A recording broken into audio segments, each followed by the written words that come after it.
আলহামদুলিল্লাহ একটা আছে ভালো, কিন্তু মাঝে মাঝে যে ফেসবুক যোদ্ধারা এমন যুদ্ধ শুরু করে যে একজন যদি কামানের গুলা ছুড়ে তো ওই দিক থেকে আবার ক্ষেপণাস্ত্র ছেড়ে দেয়।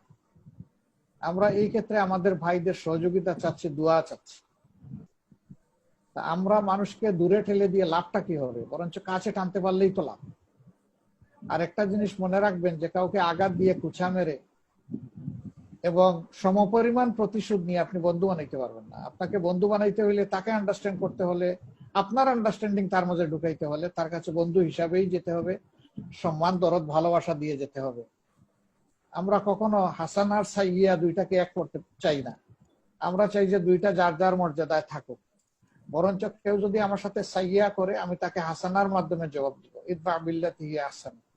আমরা সেই নীতি অনুসরণ করব ইনশাআল্লাহ। আমরা আপনাদের সহযোগিতা চাচ্ছি, আর কাজে আমরা খুবই আন্তরিক।